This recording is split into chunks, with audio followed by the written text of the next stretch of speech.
The safety car is coming in at the end of this lap. We're going to have one lap of racing to decide the championship. The headline said Hamilton finished P8, another bad weekend. But what they didn't say is that it wasn't his fault. Inside Ferrari's garage, a single decision changed everything. A quiet adjustment no one told him about. One that destroyed his car's balance and exposed the cracks inside Maranello. What followed wasn't an argument. It was a reckoning. Hamilton didn't shout. He didn't blame. He revealed the truth. And that truth didn't just shake Ferrari's confidence. It tore open the walls of a system built on silence. This wasn't a race weekend. It was the beginning of a revolution. Asterisk. The cameras caught the moment.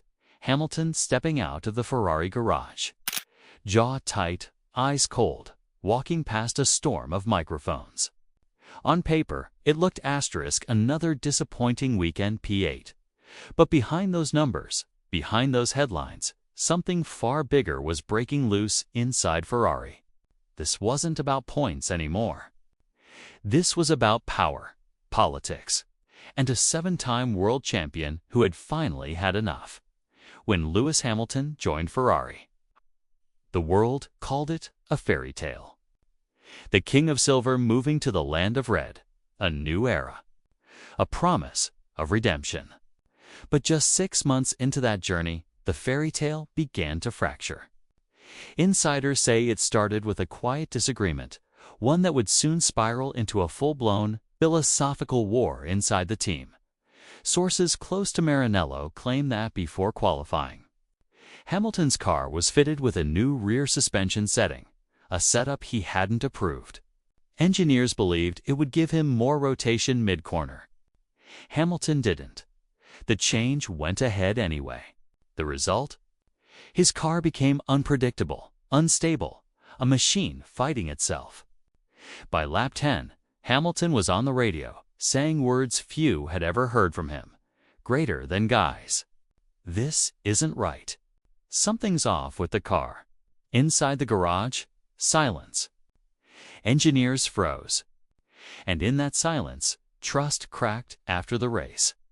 Ferrari's post-session debrief turned into something different. Not analysis, but confrontation. Hamilton didn't raise his voice.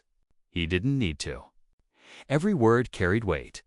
Greater than you hired me for a reason, he reportedly said. But if you don't trust that reason, what are we even doing here? It was the kind of moment that defined Hamilton's career. Calm, precise, but lethal. The kind of leadership Ferrari hadn't seen since Schumacher's golden days. What's more shocking is what followed. Team insiders revealed that the decision to alter Hamilton's setup came from above the pit wall, not his race engineer, but management pressure. The Italian media called it Ferrari's invisible hand, a cultural echo of the old politics that have haunted Maranello for decades. A system where hierarchy often outweighs instinct, and tradition overshadows evolution. Hamilton's arrival was supposed to change that. To bring the ruthless efficiency of Mercedes, the precision of a champion. But in reality, Ferrari wasn't ready. Behind the scenes, there's tension between the old guard and the new thinkers. The old guard, rooted in Ferrari's identity, cautious, proud. The new thinkers, data-driven, pragmatic, global. Hamilton stands right in the middle of that storm, after the race.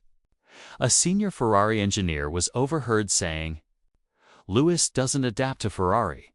Ferrari must adapt to Lewis." That single sentence spread through the paddock like wildfire. Meanwhile, back at Mercedes, Toto Wolff's smirk told its own story. When asked about Hamilton's struggles, his response was surgical. Greater than Lewis doesn't lose his speed, only his tools.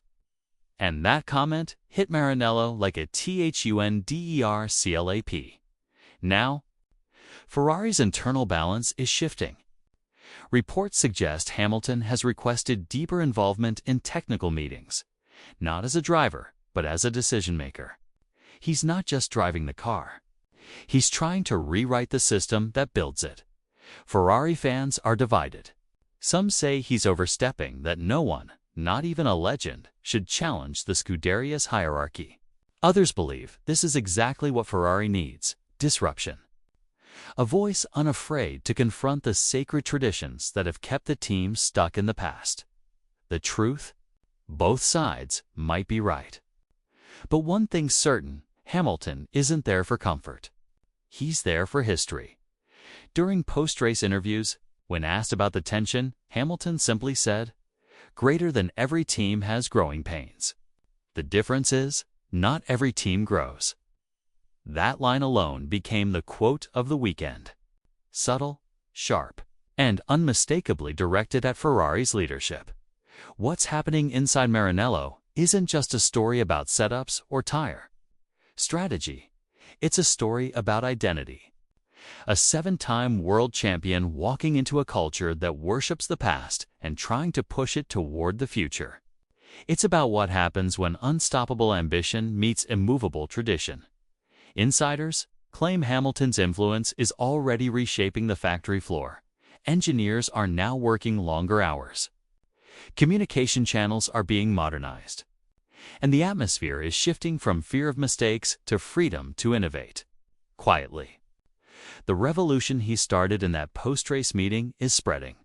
Ferrari's next few races will reveal whether this friction creates progress or implosion. Because if Hamilton can turn this chaos into momentum, we might be witnessing something extraordinary, not just a comeback, but the rebirth of Ferrari through the fire of conflict. But if the resistance wins, if the politics strangle the change, then this chapter in Hamilton's career could become the most tragic masterpiece of them all.